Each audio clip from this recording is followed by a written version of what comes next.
There's a lot of potential that can be done in very little time because there isn't a base of machines, infrastructure, technology adoption in the industry. This means that instead of driving the opportunity based on plans and then development of processes and then training of people and adoption of software, they can do it all in one go. So they can truly design a solution that is going to be optimized in the industry and not just individual power plants. We are aiming to have a 35,000 megawatt by 2019. So every year is 5,000 megawatt. So that's a big opportunity. The big challenge, of course, as you know, in the infrastructure project, there's a few issues like the land availability, the fuel supply to the power plant, and of course resources that we have also to anticipate for this big agenda of the government. Indonesia has that ability or that potential to in very little time become a leader in Southeast Asia on how you do things all integrated. How do you integrate the software, the infrastructure, the right resource planning and training, and the best practices and the best processes all in one industry.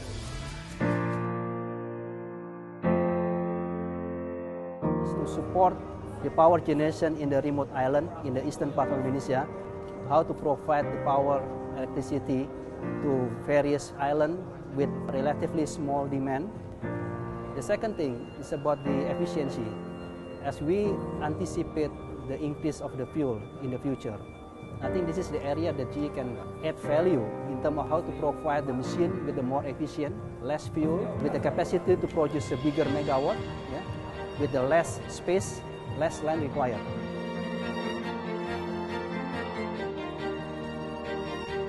Software in itself, or digital in itself, it's an enabler, it's a transformer, it's the ability to make new questions for old problems. And from an Indonesia standpoint, it becomes a great opportunity to become the early adopters of software in Southeast Asia. The digital capability is of importance for maintaining the performance of the plant. We are talking about very huge capacity in Indonesia, coming with the hundreds of the power plant. So digital capability in terms of to support the information sharing, I think that will be beneficial to maintain the reliability, the performance of the power plant.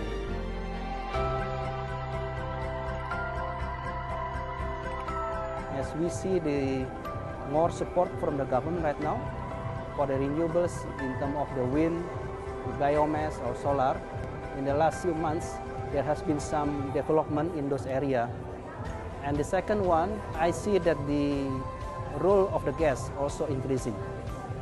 So this is a good sign for the country itself, how to reduce the emission, the carbon emission, and maintain or increase the gas on renewables in the future. In less than 2 years, I've seen a total 180.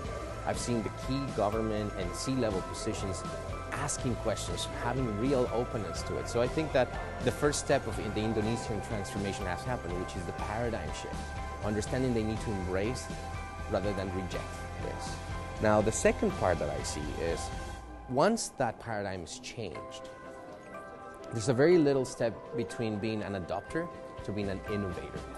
So the real potential from Indonesia is if we get this right in the next 5 years, if we get the right paradigm of adopting technology, machinery, training and processes for this industry, by the time we get to bridge that 35 gigawatt band, we would be in a position of innovation.